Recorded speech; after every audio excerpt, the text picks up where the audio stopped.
구독자 여러분, 시청자 여러분, 알부민 챙겨 드십니까? 저는 하루 한 병씩 꼭 챙겨 먹고 있는데요. 이번에 기존 알부민과 완전히 다른 개념의 신개념 알부민이 나왔습니다.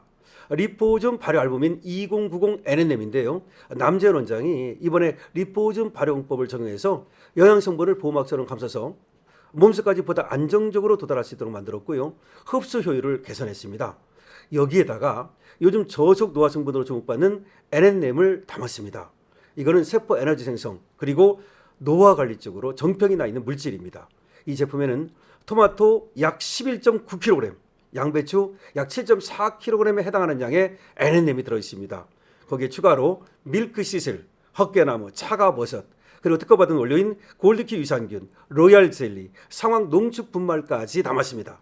단순히 알부민이 아니고 활력, 영양 밸런스, 컨디션 관리까지 함께 생각한 제품으로 생각하면 됩니다.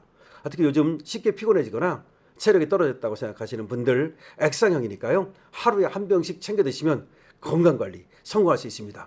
여러분 2090 NNM 알부민을 기억해 주십시오. 여러분 안녕하십니까, 황실 변호사입니다. 이재명이가 부동산은 자신 있다, 그런 식의 스탠스를 취했죠. 마치 문재인은 실패했지만 나는 실패하지 않는다. 그러면서 그런 얘기를 했습니다. 시장을 이기는 정부도 없지만 정부를 이기는 시장도 없다. 그런 얘기를 하면서 자기들이 마음만 먹으면 얼마든지 부동산을 잡을 수 있다. 방법은 여러 가지 있다. 그런 얘기를 계속했습니다.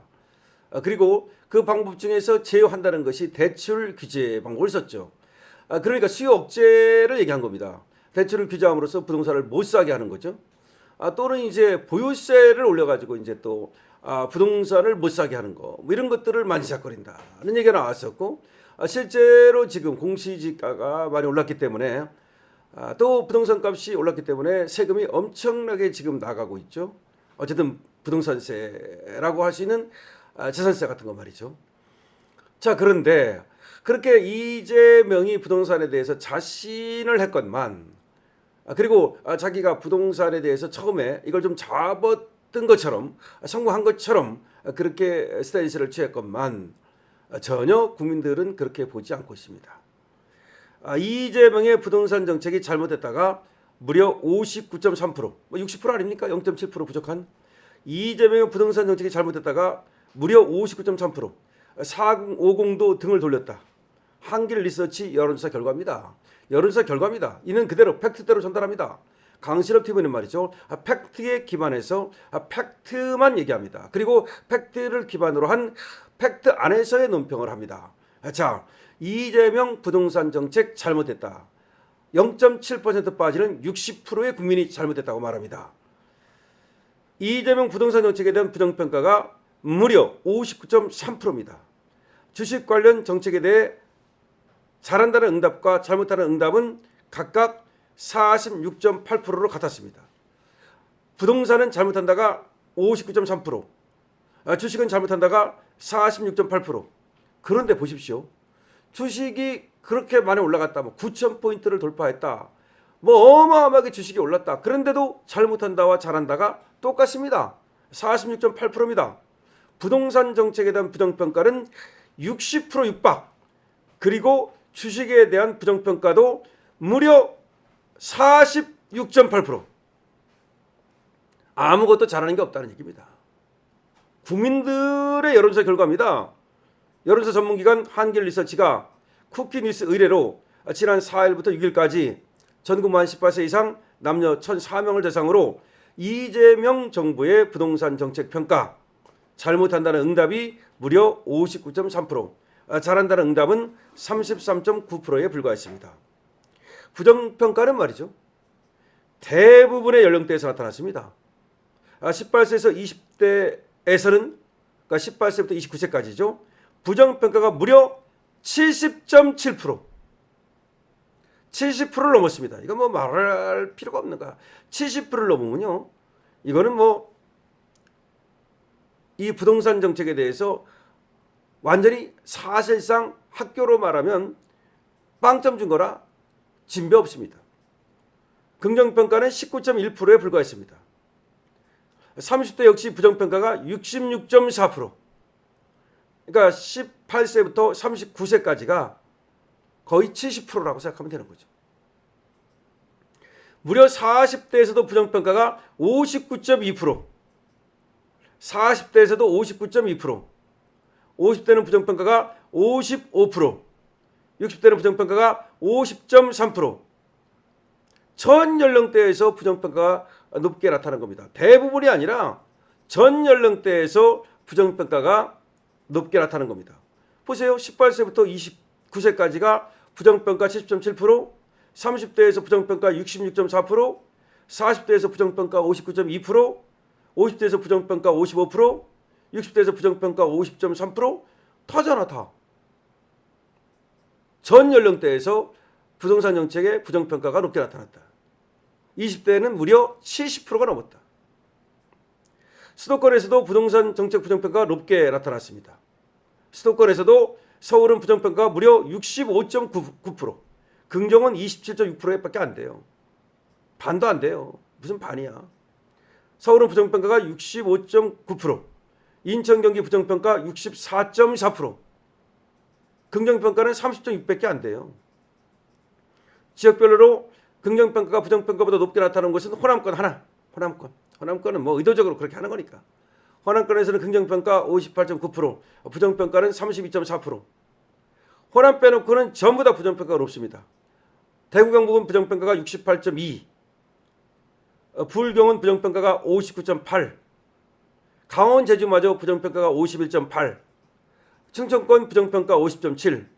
그러니까 호남 빼놓고 전부 다 지역별로는, 연령대로는 전부 다 전 연령, 호남 제외 전 지역. 정치상향별로는 보수층에서는 부정평가가 무려 78.6%, 중도층에서도 부정평가가 56.9%, 중도층마저도 지금 등을 돌리고 있습니다. 진보층은 부정평가가 48.0%, 긍정평가가 45.9%, 진보층마저도 부정평가가 높습니다. 진보층마저도 부정평가가 높습니다. 뭐 보수층, 중도층, 진보층 할 것 없이 전부 다 부정평가가 높습니다. 주식에 대해서는 잘한다와 잘못한다가 46.8%로 같았습니다. 연령별로는 40, 50대에서 긍정평가가 부정평가보다 높았습니다. 주식의 경우에는 40, 50대에서는. 반면 18세에서 20대까지는 부정평가가 58.2%, 주식에 대해서도 부정평가가 18대부터 20대까지는 아주 압도적입니다. 자, 그래서 주식은 긍정과 부정이 비슷하게 나왔다고 생각하면 되고, 그런데 주식에 대해서도 젊은 세대들은 아주 압도적으로 부정평가가 높다는 말씀을 드릴 수 있고요. 부동산으로 얘기를 이제 또 좁히면, 부동산에서 그야말로 전 연령층에서, 호남제의 전 지역에서 부정평가가 압도적으로 높았다. 심지어 40대, 50대마저도 등을 돌렸다. 심지어 진보층마저도 등을 돌렸다. 진보층에서도 부정평가가 높았다는 겁니다. 보수층은 말할 것도 없이, 중도층은 말할 것도 없이, 진보층마저도 부동산 정책에 대해서 부정평가가 앞섰다. 이거는 엄청난 얘기입니다. 진보층마저도 그렇다는 얘기는, 이거는 뭐 거의 이재명의 부동산 정책에 대해서는 우리 국민이 완전히 신뢰하지 않고 있다는 걸 말하는 거죠. 보수층에서 부정평가가 78.6%, 중도층에서 부정평가가 56.9%, 진보층에서 부정평가가 48.6%. 근데 진보층을 보면요, 부정이 48.0인데 비해서 긍정은 45.9%. 부정이 많지 않습니까? 한 2.1% 정도 많지 않습니까? 진보층마저.